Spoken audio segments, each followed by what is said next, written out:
Hello, KU GTAs. I'm Patrick Gouting, the negotiations chair for our union, here to give you an overview of the collective bargaining process by which our working conditions are determined. If you're totally unfamiliar with collective bargaining, this should give you a solid grasp of the overall process. If you have some union knowledge or experience, this should still be useful since I'll cover the specifics of our union, our employer, and the status of our current contract. To begin with, our working conditions and pay are governed by our contract with the university, also known as the Memorandum of Agreement, or MOA, which was last negotiated by GTAC and KU in 2018.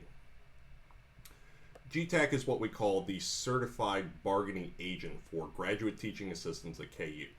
This means the university is bound by state law to bargain with us periodically over our wages, hours of work, and working conditions. No other organization can formally press the university for changes in our pay or working conditions. The process of negotiating a contract for GTAs is supported by state laws, which you can view at gtacunion.org/bylaws.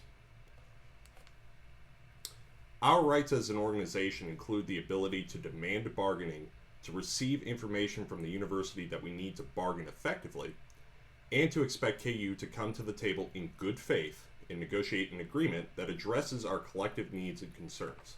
I want to emphasize this. Collective bargaining is a very powerful tool for workers of all kinds. In a lot of workplaces, it is literally the only thing that prevents employers from abusive and negligent treatment of their employees. That's why our contract negotiations that are happening right now are so critical. I'll get into more details about that shortly, but first, here's a quick overview of the process and timeline. When a contract is about to expire, and generally our contracts last 2 to 3 years, the union sends a formal letter to the university asking to bargain the next contract. The university is required to comply with this request to bargain.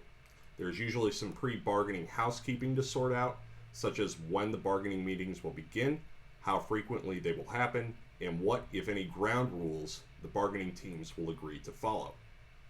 To prepare for bargaining, union leadership selects a team of members to sit at the table and negotiate the agreement. That team will poll the workers who are covered by the contract to determine their priorities and concerns that need to be addressed. Those concerns generally center on compensation, health insurance, workplace safety, hours of work, and similar matters. Once bargaining begins, the union and the university swap proposed changes to the expiring contract. It can be a very fraught process depending on the relationship between the two parties and how far apart each team's proposals are. When needed, our union's bargaining team will solicit feedback from GTAs on how proposals might impact our work and incorporate those stories into our arguments at the table. Bargaining ends in one of two ways. If things go well, the parties will reach a tentative agreement at the table. It then falls to the bargaining unit, also known as all GTAs whose work falls under this contract, to vote yes or no. If a majority of the dues-paying members casting a vote say yes, then the contract is ratified. If the majority votes no, then bargaining resumes until another tentative agreement is reached. If the teams reach a tentative agreement and the union's membership votes in sufficient numbers to ratify it, then the new contract will go into effect on the agreed upon start date with all the negotiated changes. The second, less desirable outcome of bargaining is called impasse. This is when one or the other party determines that there is no possibility of reaching an agreement. Could be because of irreconcilable differences on working conditions, such as how appointments are made, or because the compensation package offered by the university is simply unacceptable. But if impasse is declared, then the state of Kansas gets involved to resolve the issue.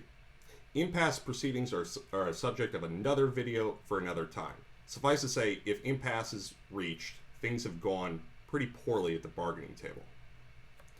So that's the overview of the process. Here's where our union is at in this negotiations process.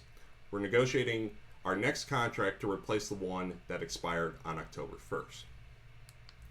Our team is composed of myself, Katie Hinders from Film and Media Studies, Zach Madison from American Studies, Neil Kennedy from American Studies, and support from staff at our state level organization, AFT Kansas.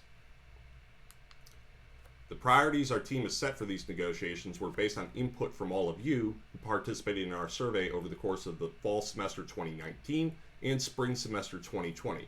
These priorities are broadly wages, healthcare, and the grievance procedure.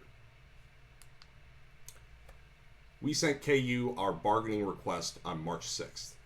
The pandemic has obviously made this a bit more complicated, so we started official bargaining on September 23rd. So far, there have been 5 sessions. The university has passed some of their proposals across the table, and we have passed the bulk of ours during the negotiation session this past week. Still in the early stages right now, so I can't really say yet how things will go, but what I can say is this. The bargaining team's success at the table is directly correlated to how well informed and involved all of us GTAs remain throughout the process. So we'll be keeping you updated moving forward through videos like this one, through email, and through text messages. Please, please, please, please make sure to have your most up-to-date personal contact information. We can't use university email for our updates. If you don't get updates from GTAC, send us your personal email and cell phone number to beekeeper@aftkansas.org as soon as possible, and we'll get you on the list. Thanks for watching, and stay tuned for more updates. And remember that KU works because we do.